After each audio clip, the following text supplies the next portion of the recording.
Thanks for being here. Before the primaries, we touched briefly on crime in Missouri, which is an issue in the state. And you said if elected, you had a crime plan that you wanted to implement on day one. What does that entail exactly? Well, thank you so much for having me on again, for one. The crime plan is actually being developed. We were the only candidate in the race, and still obviously today, that was endorsed by all of the statewide law enforcement agencies. So Fraternal Order Police, State Troopers Association, chiefs, sheriffs, etc.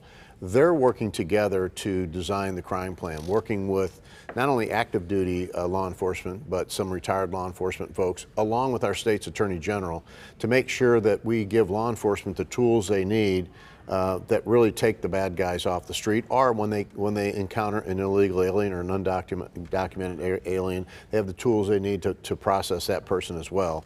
We're looking at some other states. They're meeting weekly right now. Again, we still have to win in a few weeks, so they're meeting weekly to make sure we have that crime plan ready. And what I like about it, it's actually being designed by law enforcement and not a bunch of bureaucrats sitting around at the table. Sure, you're saying it's being developed, so is it not set in stone yet?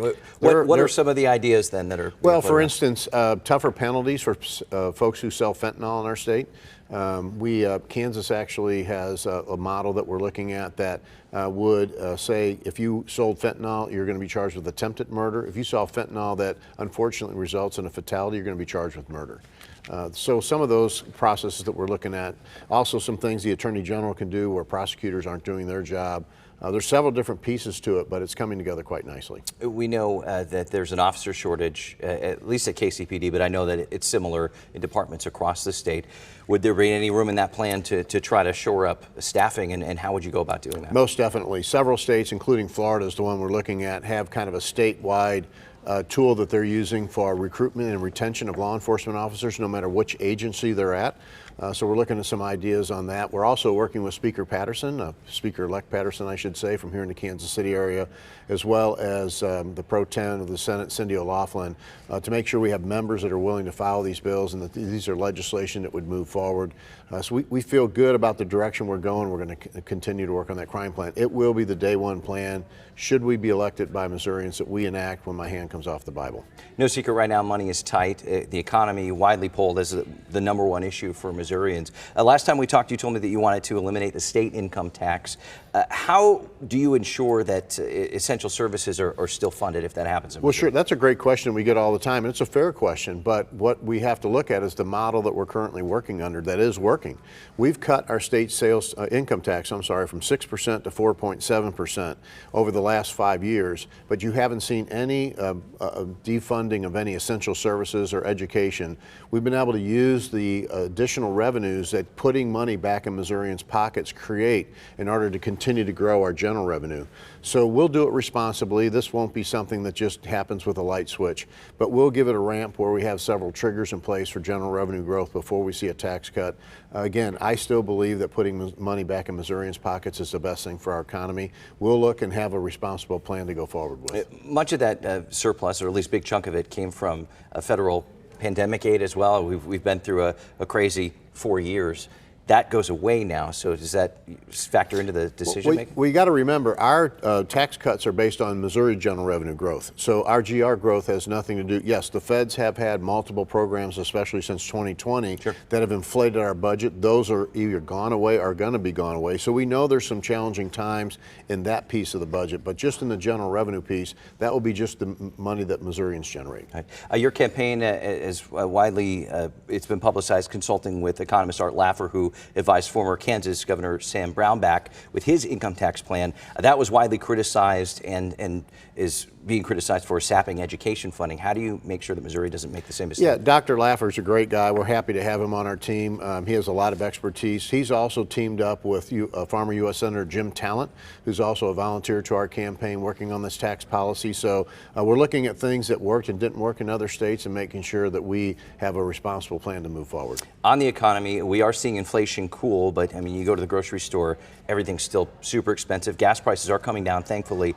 What would you do as governor to help bring prices down? Well, I'm hopeful that we make a change in Washington, D.C. I think we need a national change. If Missourians looked at what their pocketbook looked like and what they could buy from 2016 to 2020, it's very different than what they've been able to buy from 20 to 24. I personally think the Biden-Harris administration has failed Missourians. They've caused inflation to go up. We don't have energy dependency anymore. All of the things that create goods to cost more have happened under the current regime, and I'm very hopeful that President Trump is able to win the presidency in just a few weeks and get inflation back under control. In the short term, housing is a major issue. The rent is very high. Interest rates are still soaring. Very hard to buy a house. Is there anything you can do in the governor's office to try to help Missourians in that regard? Well, we have to continue with our affordable housing program that we've had for years here in this state.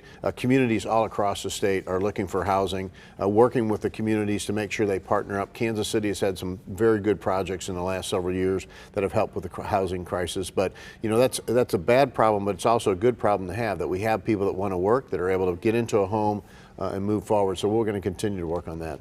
Let's talk about abortion. Of course, there's the constitutional amendment on the ballot in November, reversing the state's ban. You are against this amendment very publicly. If it passes, whoever becomes governor would potentially affect the rollout of this, right? Because you pick the next director of Missouri Department of Health and Senior Services. This is an appointed position which regulates abortion clinics, did before the ban and would presumably again. What would be your direction to that person, to that appointee, if abortions are made legal again in Missouri? Well, obviously, when a governor, and should I be chosen, puts her hand on the Bible, you say you are going to follow, and I will follow the Missouri Constitution. But I also know that legislators in Missouri are elected by their constituents, and many of those legislators feel like the most important thing we can do is to protect innocent life. I feel like the most important thing we can do is protect innocent life. So we're going to look at what the constitutional guidelines are and try to also find a way to always promote innocent life. First and foremost, I hope Amendment 3 fails. I think that's the first thing that we really hope to concentrate on here in just a few weeks in the ballot. Should it pass, we'll work with the tools that we have and stay within the parameters of the Constitution. You've said in the past that you would consider amending Missouri law to include exceptions for rape and incest if the constitutional amendment doesn't pass. Would that still be your plan? Yeah, if legislators come up with a responsible plan that works, the same position as Donald Trump and U.S. Senator Josh Hawley has had, is that if there's some reasonable exceptions, as the father of 3 girls, my wife and I believe that there could be some room there. All right. Both you and your opponent have legislative leadership experience in Jeff City, which likely would come into play dealing with the legislative branch. Yes. What sets you apart from your candidate in that regard, and how would you work to break up the objective gridlock that we have seen the past few years at Jeff City? A lot of the gridlock we've seen has been in the Missouri Senate. Certainly the Missouri House has some issues from time to time. I'm very hopeful and I believe that Speaker Patterson from here again in Kansas City will do a great job there. The Senate's very near and dear to my heart. We have some great leadership in the Missouri Senate. We'll work very hard to make sure we restore kind of the confidence of Missourians that the Senate can actually function and move forward. And I will use my skills that I've had as a small businessman for 35 years to bring people together, even if they have different points of view, within our own party or not within our own party, to make sure we're doing the right thing for Missourians. I think that's the gift that God has given me, and I really look forward to using that gift to try to unlock the gridlock and actually do things that are good for Missourians. Historically, a lot of that gridlock the last few years has been within your party, the Republican Party, with the fringe groups, you could say, or different members within the party. How do you get everybody back on track and under the umbrella of the Republican Party? Yeah, the good news is that even though there's been some disagreement within the Republican Party on the Senate side and sometimes on the House side, they're very conservative people who believe they want the best thing for Missouri. They want government to be out of Missourians' life, as do I. We don't need government telling Missourians what to do every day.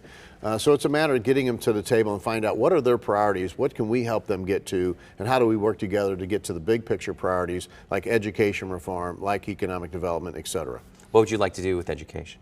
I want to make sure we have Missourians, both the kids and their parents, have options for children as they get educated. I've often said I grew up in a very poor neighborhood of North St. Louis City, and a child should not be educated or get the education just because of the zip code he or she is born into. So I'd like to see parents have some options. We made great moves on that in the last legislative year with Senate Bill 727.